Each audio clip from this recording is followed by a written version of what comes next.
Okay, शुरू करें।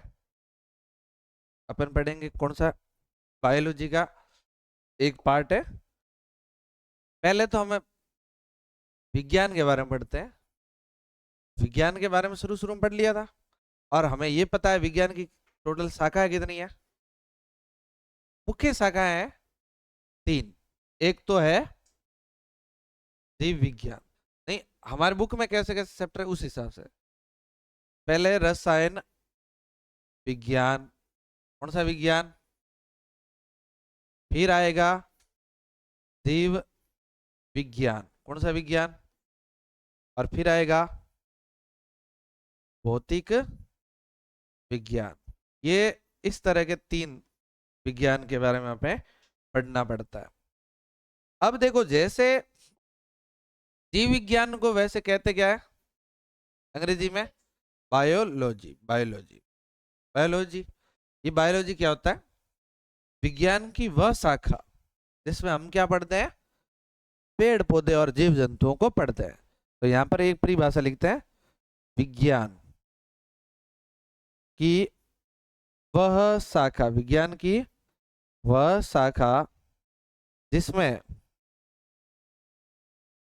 सजीवों का अध्ययन किया जाता है। ये भी कह सकते हैं किसका, सजीवों का, जिसमें सजीवों का अध्ययन, अध्ययन मतलब पढ़ना, अध्ययन किया जाता है, उसे क्या कहोगे बोलो।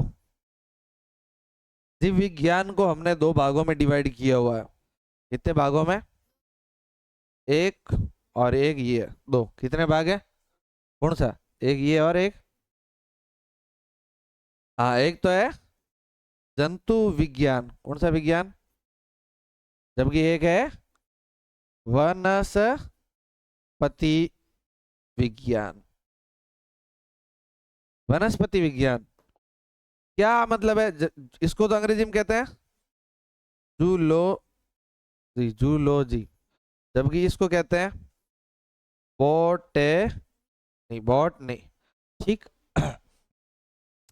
इसमें क्या पढ़ते हैं, जीव जंतु, क्या पढ़ते हैं, जीव जंतु।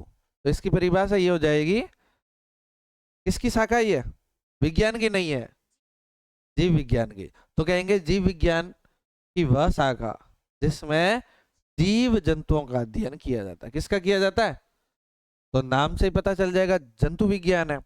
और विज्ञान की वह शाखा जिसमें वनस्पति का अर्थ क्या होता है, पेड़ पौधे, वनस्पति का अर्थ क्या है, पेड़ पौधे। तो विज्ञान की वह शाखा जिसमें किसका अध्ययन किया जाता है, पेड़ पौधों का, तो उसे हम क्या कहेंगे, वनस्पति विज्ञान। समझ में आया। यहां पर एक नाम आया क्या, सजीवों का अध्ययन किया जाता है। किसका अध्ययन किया जाता है, क्या होता है सजीव। तो हम पढ़ेंगे ये बायोलॉजी, बायोलॉजी में मेनली किसका अध्ययन होगा, सजीवों का। किसका अध्ययन होगा, सजीवों में हम वनस्पति का भी पढ़ेंगे, पेड़ पौधे हैं उनका भी पढ़ेंगे, और किस किस का पढ़ लेंगे, जीव जंतुओं का भी पढ़ लेंगे। तो सजीवों के बारे में आपको कुछ बातें पता होनी चाहिए। दिखता है आपको सजीव, सजीव क्या है, देखो एक तो सजीव होते हैं और एक क्या होता है, निर्जीव। तो हम ऐसे लिख लेते हैं, ये हो गया सजीव, और एक होता है निर्जीव। तो वागा बताओ सजीव क्या होता है, तुम बता। जान होती है, वाह क्या विचार है आपके। और जान क्या होती है, जीव होता है, बोलो वागा तुम बताओ, इसमें क्या होता है, जीव होता है, तुम बताओ। अब सजीव को ही हम क्या कह सकते हैं, जीव। सजीव का ही नाम क्या है, तो मैं तुम्हें कहूं कि ये मैं जीव हूं, इसका मतलब मैं क्या हूं, सजीव। भैंस जीव है एक, इसका अर्थ क्या है, सजीव। सजीव और जीव तो एक ही बात हो गई, लेकिन ये कहते हैं किसे हैं, इसके बारे में बताओ। तो बताओ, कुछ कुछ लक्षण है जिससे आपको पता चलेगा कि वो सजीव है। कैसे? पहला महत्वपूर्ण पॉइंट है, सजीव जो है वो श्वसन करते हैं। क्या करते हैं भाई? श्वसन का अर्थ क्या है? सजीव हा लेते हैं। क्या करते हैं? हा लेते हैं, सांस लेते हैं। सांस लेते हैं तो सजीव है, नहीं लेते हैं तो बोलो क्या है? निर्जीव। निर्जीव हा नहीं लेते। जैसे ये मार कर है तो मार कर बैठा बैठा हा लेता है क्या? नहीं लेता है ना। तो ये क्या है? निर्जीव। जो हा लेता है वो क्या होता है? सजीव। लेकिन एक बात आपको साथ साथ में ये भी तो पता होनी चाहिए ना, क्या? कि श्वसन में कौन सी गैस ली जाती है? गैस कौन सी ली जाती है? ऑक्सीजन। कौन सी ली जाती है? तो छोड़ी जाती है, ये ऑक्सीजन ली जाती है। ऑक्सीजन क्या कर दी? ली जाती। तो छोड़ी जाती कौन? CO2 बोले तो कार्बन डाई ऑक्साइड, CO2 ये। अब तुम एक बात बता दो मेरे को, सवाल पूछ लूं क्या? सवाल ये है,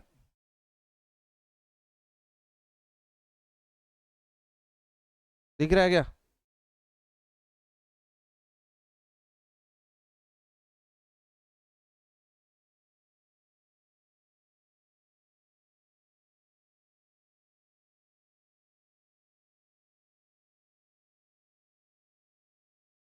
O2 मतलब? CO2 मतलब? दोनों मतलब? कार्बन डाइऑक्साइड और CO2, नहीं ऑक्सीजन। और N2 मतलब? नाइट्रोजन। N2 मतलब नाइट्रोजन। सवाल ये है कि पेड़ पौधे, पेड़ पौधे श्वसन में गैस लेते हैं? आगे बता, तू बता। कार्बन डाइऑक्साइड, तू बता। कार्बन डाइऑक्साइड कहाँ लिखा हमने श्वसन के पास? श्वसन में हमने लिखा कि कौन सी गैस ली जाती है? श्वसन कौन करता है? सजीव। पेड़ पौधे क्या है? सजीव है। इसलिए पेड़ पौधे सजीव है, श्वसन करेंगे तो कौन सी गैस लेंगे? ऑक्सीजन। कौन सी लेंगे? ये सवाल इसीलिए महत्वपूर्ण है ऐसे ही कि हमें यूं पता होना चाहिए। CO2 पेड़ पौधे लेते हैं क्या? लेते तो है, लेकिन श्वसन में नहीं लेते हैं। कब लेते हैं? भोजन करता है ना, तो कौन सी विधि से करते हैं ये? प्रकाश संश्लेषण में कौन सा ये लेते हैं? समझ में आया ना? बोलो। इसलिए इस सवाल को हम चाहते हैं कि यार अलग से रख लेते हैं। रख ले क्या? ओके। तो ये ध्यान रखना, थोड़ी ऐसी सिंपल सिंपल सी बातें हैं। अगला इसका गुण है वो है ये श्वसन। मेन जो गुण है पहले वो बताओ। श्वसन करते हैं और श्वसन में या तो ऑक्सीजन ली जाती है या कोई गैस नहीं ली जाती। या तो ऑक्सीजन या कोई गैस नहीं। आप आगे श्वसन जब पढ़ेंगे तो आपको पता चलेगा कि ऐसे भी जीव है जो ऑक्सीजन लेते भी नहीं है, बिना ऑक्सीजन के श्वसन करते हैं। लेकिन करेंगे, लेंगे तो कौन सी गैस लेंगे? नाइट्रोजन कोई नहीं लेगा, नहीं क्या लेगा? Carbon dioxide. तो बताओ दूसरा है पोषण। क्या भाई? पोषण करते खाना खाते हैं। सजीव क्या करते हैं? खाना खाते हैं।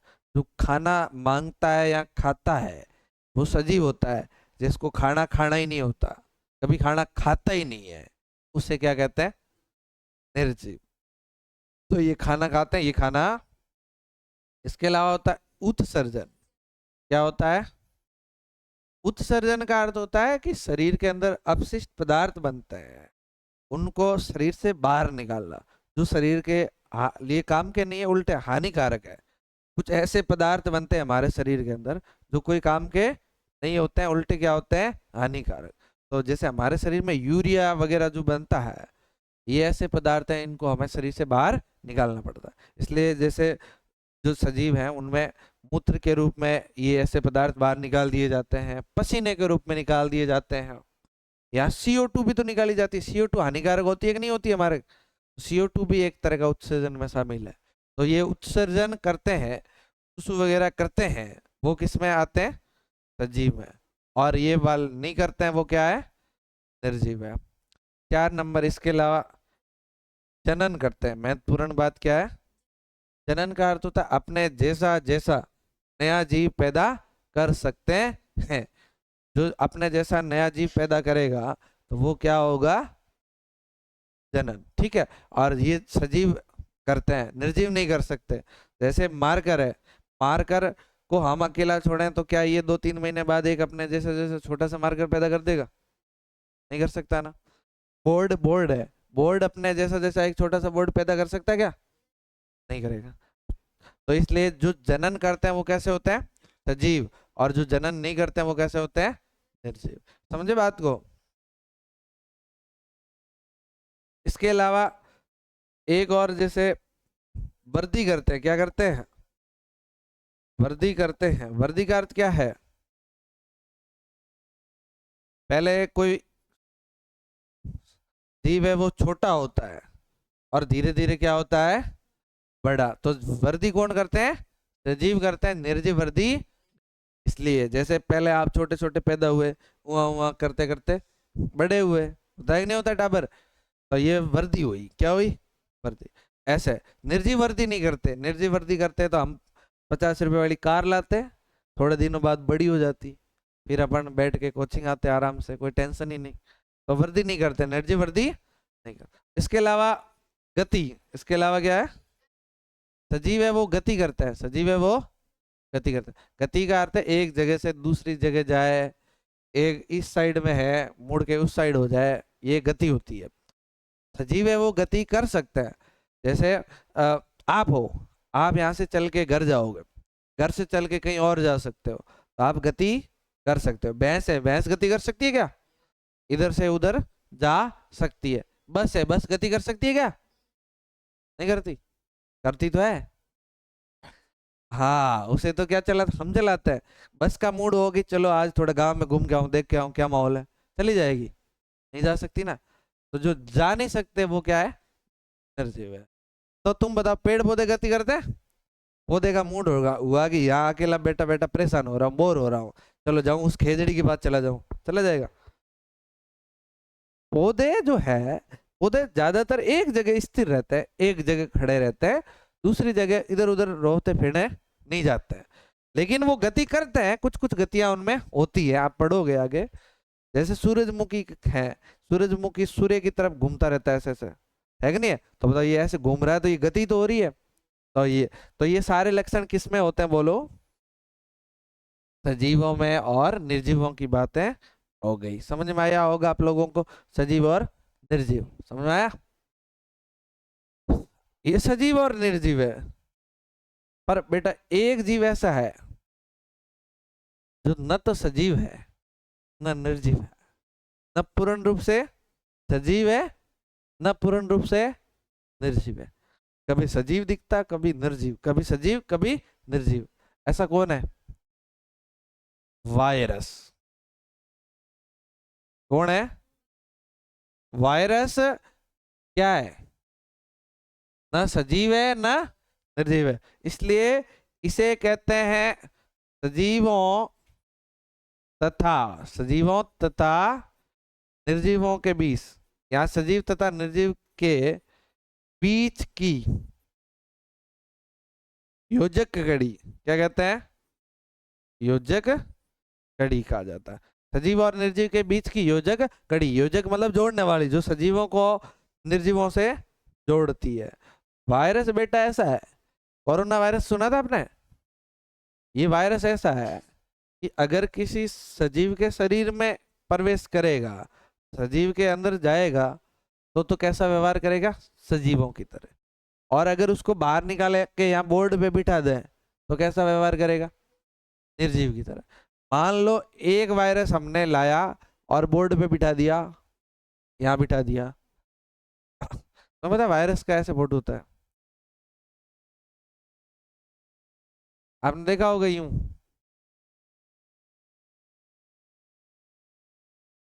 नहीं देखा ऐसे? ये ऐसा होता नहीं, पर ऐसे डिजाइन बना रखी है ऐसे करके। जब कोरोना का वायरस वगैरह आया था ना, तब ऐसे बहुत सारे फोटो दिखते थे। तो वायरस, वास्तव में जो वायरस है वो यहाँ पर अगर हम इसको बिठा दें तो ये यहाँ पर बैठा रहेगा, और न तो एक वायरस से दो वायरस पैदा होंगे, न इसको खाना चाहिए, न इसको संवर्धन करना,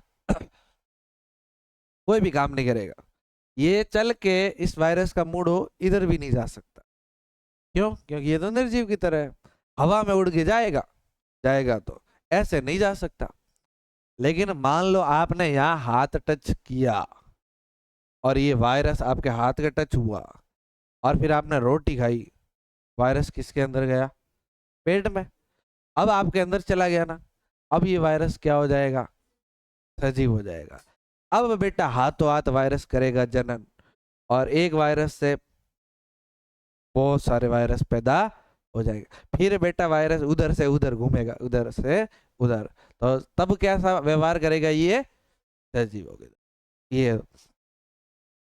ये वायरस ये बताता है, हमें ये पता चलता है कि जो वायरस है ना, वायरस या जो जीव है, सारे जीव वो पहले निर्जीव थे, निर्जीवों से बने जीव। सबसे पहले जब धरती बनी तो हमारे इस धरती पर सारे के सारे कैसे पदार्थ थे? निर्जीवी थे। सब क्या थे? निर्जीव थे। ऑक्सीजन नहीं थी, CO2 थी नहीं, जल था नहीं, धीरे धीरे बनता गया हाइड्रोजन से मिल मिल के जल बना, फिर निर्जीव पदार्थ थे। आपको लग रहा होगा ना कि ये धरती जो दुनिया दिख रही है इतनी, ये बनी कैसे है? तो सबसे पहले धरती बनी है, बहुत गर्म थी, धीरे धीरे ठंडी हुई धरती, धीरे धीरे क्या हुई? फिर यहाँ पानी का हुआ, फिर ऑक्सीजन नहीं थी, फिर ऑक्सीजन नहीं थी तो जीव निर्जीव थे, सारे क्या थे? निर्जीव पदार्थ थे। निर्जीव तत्वों से धीरे धीरे क्या बना? सजीव बना। क्या बना? समझे बात कुछ? तो जीव जो है वो किससे बना है? निर्जीव से। और इसका बढ़िया उदाहरण ये है कि वायरस, वायरस से हमें पता चलता है कि वायरस कैसा है, बाहर पड़ा है तो कैसा है, लेकिन जैसे ही थोड़ी देर बाद क्या हो जाता है, किसी के अंदर जाएगा तो सजीव हो जाता है। तो यही बात है कि हम ये यहाँ से पता चलता है कि सजीवों और निर्जीवों के बीच की योजक कड़ी के रूप में पता चलता है वो कौन सा जीव है? वायरस। ठीक बात? तो ये तो हो गया सजीव। अब आते हैं हम हमारे काम पे। हमारे पार्ट का नाम है, पता है क्या? बोलो। जैव पराक्रम। कौन सा पराक्रम? जैव पराक्रम। क्या होता है जैव पराक्रम? जैव पराक्रम का अर्थ है कि आप हो क्या? सजीव हो। आप क्या हो? सजीव अपना जीवन जीना चाहता है। सजीव अपना जीवन जीता है। जीवन जीता है तो उसके शरीर के अंदर वृद्धि करनी पड़ती है। छोटा होता है, बड़ा होना पड़ता है। उसको बड़ा होना है, काम करना पड़ता है। काम करता है कि नहीं करना पड़ता? क्यों करना पड़ता है? हम काम क्यों करते हैं? हम काम एक दो चीजों के लिए करते हैं। पहला तो हम भोजन के लिए काम करते हैं। किसके लिए करते हैं? फिर दूसरा हम आवास के लिए काम करते हैं, हमारे रहने के लिए जगह चाहिए इसलिए हम काम करते हैं। दूसरा अपने साथियों के लिए, अपने मित्रों के लिए, अपने जो साथ रह सके उनके लिए काम करते हैं। इसलिए हमें मान लो हम यहाँ से घर क्यों जा रहे हैं? ताकि हम हमारे साथियों के साथ में रह सकें, इसीलिए जा रहे हैं ना। हम पढ़ क्यों रहे हैं? ताकि हम अच्छा पढ़ेंगे तो अच्छा रहने के लिए बना पाएंगे, अच्छा खा पाएंगे, इसीलिए तो सीधे। तो ये सब करने के लिए इंसान कार्य करता है। क्या करता है? कार्य। कार्य करता है तो इसको चाहिए ऊर्जा। क्या चाहिए? ऊर्जा। चाहिए कि नहीं चाहिए? तो ऐसे ऊर्जा चाहिए। ऊर्जा के अलावा शरीर को वृद्धि करनी है, वृद्धि करनी पड़ती है। इसके अलावा कोई मान लो हमारी कोई यहाँ चोट लग जाए, चोट लग जाए तो शरीर को वापस चोट भरनी है। ये इतने सारे सजीव को कार्य करने पड़ते हैं। तो शरीर को जिंदा रखना है, सजीव को जिंदा रहना है, तो शरीर को चलाने के लिए कुछ कुछ काम करने अनिवार्य है, कुछ कुछ काम करने अनिवार्य है। तो हम ये कह सकते हैं सजीवों के अनुरक्षण के लिए, किसके लिए? अनुरक्षण के लिए आवश्यक जितने भी काम है, अनुरक्षण के लिए आवश्यक प्रक्रम, आवश्यक प्रक्रम, जय प्रक्रम है। सजीवों के अनुरक्षण के लिए आवश्यक प्रक्रम ही क्या कहलाते हैं? जय प्रक्रम। जो सजीवों को जिंदा रहने के लिए काम करने अनिवार्य है, वो प्रक्रम होने अनिवार्य है, उन प्रक्रमों को हम किस में शामिल करते हैं? जय प्रक्रम में। उनके बिना इंसान जिंदा नहीं रह सकता। सबसे पहले ऐसा क्या काम करना जरूरी है जिसके बिना हम जिंदा नहीं रहेंगे? श्वसन। कौन सा काम है? श्वसन करना जरूरी। इसके अलावा दूसरे नंबर का क्या है? पोषण करना जरूरी है। क्या करना जरूरी है? पोषण। हम खाना वाना नहीं खाएंगे तो जिंदा नहीं रहेंगे, श्वसन नहीं करेंगे तो जिंदा नहीं रहेंगे। इसके अलावा और क्या जरूरी है भाई? उत्सर्जन। उत्सर्जन का अर्थ है कि हमारे शरीर में अपशिष्ट पदार्थ जो बन रहे हैं उनको बाहर नहीं निकालेंगे तो जिंदा नहीं रहेंगे। क्या आपको लगता है कि आप काफी दिन तक पेशाब करने नहीं जाओ, 5-7 दिन तक तो जिंदा रह लोगे? किडनियां खराब हो जाएगी, और किडनियां खराब हो जाएगी तो आपका पूरा बॉडी का खून साफ नहीं होगा, खून साफ नहीं होगा तो अपने आप क्या हो जाओगे? शहीद हो जाओगे। शहीद, मर जाओगे। शहीद जैसा अच्छा नाम खराब नहीं कर सकते। और इसके अलावा और क्या चाहिए? रामाराम बताओ, बताओ क्या क्या कर सकते हैं? वर्दी। वर्दी करना जरूरी थोड़ी है। आप मान लो ये रामा इतना ही रह गया, वर्दी नहीं कर रहा, जिंदा नहीं रहेगा क्या? रामा बता क्या चाहिए और बताओ। और बस मेन तो ये 3 काम करने हैं। और श्वसन और पोषण और उत्सर्जन के लिए एक तंत्र काम करता है, वहन। क्या काम करता है? वहन। तो ये इस 3-4 काम है, ये होने बहुत जरूरी है। एक तो क्या होना चाहिए? एक क्या होना चाहिए? और एक क्या होना चाहिए? और एक क्या होना चाहिए? वहन। वहन को हम कह सकते हैं परिवहन। वहन को क्या कह सकते हैं? परिवहन है। ये परिवहन हुआ ना, ये परि और ये वहन, ऐसे। तो क्या है? परिवहन। तो आप बात को समझे कि किसी इंसान को जिंदा रहने के लिए कितने प्रक्रम आवश्यक है? वो प्रक्रम ही क्या है? उन सब प्रक्रमों को मिला के अपन क्या कहते हैं? जैव प्रक्रम। इन प्रक्रमों के बारे में अपन अलग से एक एक करके पढ़ेंगे। श्वसन तंत्र पढ़ेंगे, पोषण पढ़ेंगे, उत्सर्जन पढ़ेंगे और परिवहन पढ़ेंगे। ठीक बात। आई थिंक टाइम हुआ होगा, चेक करिए। है 6:11। है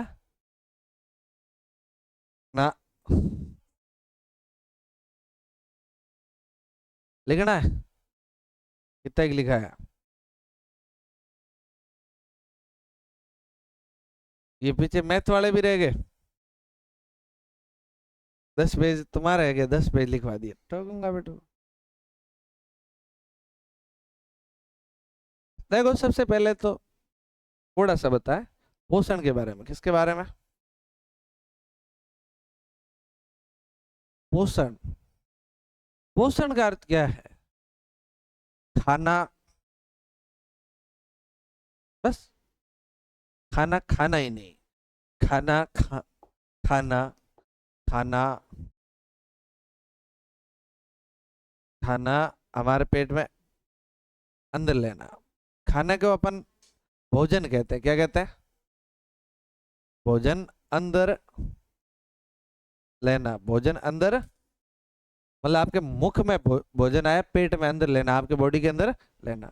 उसके अलावा फिर भोजन का क्या करना? पाचन। भोजन का क्या करना?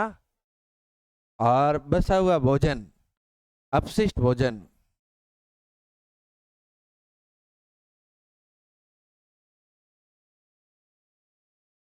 का त्याग, इसको बाहर निकालना, इन सब को मिला के ही क्या बनता है, बोलो क्या बनता है, पोषण, है ना। तो बताओ पोषण में, अच्छा इसके अलावा एक ये भी है, पसा हुआ भोजन है, इसका अवशोषण भी होना पड़ेगा। पासित भोजन का अवशोषण, भोजन पच गया है तो उसका क्या करना पड़ेगा, अवशोषण, क्या करना पड़ेगा, अवशोषण। अवशोषण करते उस भोजन को जहां से है वहां से कहीं भेज दो, जहां जरूरत है वहां भेजना है। तो बताओ पोषण में कितने चीजें शामिल है, इसको कहते हैं अंतःग्रहण, क्या कहते हैं, तो पहला तो अंतःग्रहण होना चाहिए, पहला तो क्या होना चाहिए, अंतःग्रहण, फिर क्या होना चाहिए, बोलो भोजन का पाचन, फिर क्या होना चाहिए, फंसे हुए भोजन का अवशोषण, अवशोषण, और उसके बाद क्या होना चाहिए, अपशिष्ट भोजन का त्याग। इतना प्रक्रम किसमें शामिल है, पोषण में। तो इसके अंदर भोजन अंदर लेना ये तो समझ में आ जाएगा, पाचित भोजन का अवशोषण और अपशिष्ट, और ये आप देखो थोड़ा सा पाचन देखो, क्या देखो भाई, पाचन, तो पता है पाचन का अर्थ क्या होता है, अपन कहते हैं भोजन पचाना है, पचाना है, पचाना है, तुम बताओ पाचन का अर्थ है क्या, बताओ। हाँ, भोजन जो है वो बड़े बड़े टुकड़ों में होता है, भोजन कैसे टुकड़ों में होता है, बड़े में, तो उसको तोड़ के छोटे छोटे टुकड़े बनाना। तो हम ये कह सकते हैं कि जटिल भोजन के जटिल कणों को, भोजन के जटिल कणों को सरल कणों में तोड़ना, सरल कणों में तोड़ना क्या कहलाएगा, पाचन, क्या कहलाएगा, पाचन। समझे कि भोजन के बड़े बड़े कण आएंगे आपके पास, उस भोजन को क्या करो आप, छोटे छोटे कणों में तोड़ो, उसे क्या कहोगे, पाचन। तो सवाल तो ये भी उठता है कि भोजन होता क्या है, भोजन क्या होता है, भोजन क्या है, खाना, खाना क्या है, भोजन, खाना कहेंगे किसे, मान लो मैं तुम्हें कहूं लो मार कर खा लो, खाना है, नहीं, खाना का, भोजन का अर्थ है वे पदार्थ जिन्हें हम खाते हैं और वे हमें ऊर्जा प्रदान करते हैं। भाई खा तो हम मार कर खा लें, फायदा क्या हुआ, ऊर्जा मिलेगी क्या, नहीं ना। वे पदार्थ जिन्हें हम खाते हैं और वो हमें ऊर्जा देते हैं, उन्हें क्या कहेंगे, भोजन। समझ में आ जाएगा, जिन्हें हम खाते हैं और वे ऊर्जा प्रदान करते हैं वो क्या कहलाएगा, भोजन। लेकिन एक बात पता है क्या तुम्हें, भोजन दो प्रकार का है, एक तो संतुलित भोजन और एक असंतुलित भोजन। लेकिन इससे पहले आपको ये पता होना चाहिए भोजन में क्या क्या खाते हैं अपन, तुम्हें पता है क्या भोजन में हम क्या क्या खाते हैं, रोटी, सब्जी, दाल, नहीं ऐसा नहीं, भोजन में होता क्या है, हमें क्या चाहिए, हाँ, कार्बोहाइड्रेट, क्या चाहिए, कौन सा हाइड्रेट, कार्बोहाइड्रेट, और एक चाहिए वसा, और एक चाहिए प्रोटीन, एक चाहिए विटामिन, और एक चाहिए खनिज, खनिज, और एक चाहिए जल, खनिज तत्व कह सकते हैं। तो कितने भोजन के कितने अवयव है, ये अवयव कहते हैं, इसको क्या कहते हैं, भोजन के कितने अवयव है, कितना अंदर क्या क्या होता है, 6 भाग होते हैं। एक तो क्या है, कार्बोहाइड्रेट, दूसरा प्रोटीन, वसा, प्रोटीन, विटामिन, खनिज और जल, 6 भाग है। मेनली कितने भाग है तो ध्यान रखना, ओनली कितने, 3। कितने, बाकी वाले तो इन दी टेम्परेली। ये मेनली कितना है, 3। कार्बोहाइड्रेट है, प्रोटीन है और वसा है। और पीछे कितने रहे, और जल। तुम्हें एक बात पता होनी चाहिए कि हमारे शरीर में पाचन जो होता है ना, पाचन, वो सिर्फ इन 3 चीजों का होता है। किसका किसका, प्रोटीन और वसा का। जल का, खनिजों का, विटामिन का कोई पाचन नहीं होता।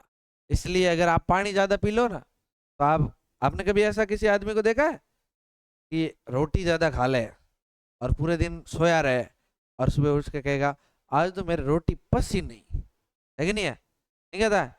मान लो शादी में जाए हलवा खा ले, फिर परेशान हो तब कहता है आज तो मेरे हलवा तो पचा ही नहीं, पेट में पड़ा ही है, हलवा पचा ही नहीं। क्या कभी ऐसा हुआ कि एक आदमी कह रहा आज तो मेरे पानी ज्यादा पी लिया, पानी पचा ही नहीं? पानी पचता है? अगर कोई कहता है तो गलत कहता है। पानी तो पचता ही नहीं है, पानी का पाचन होता ही नहीं है।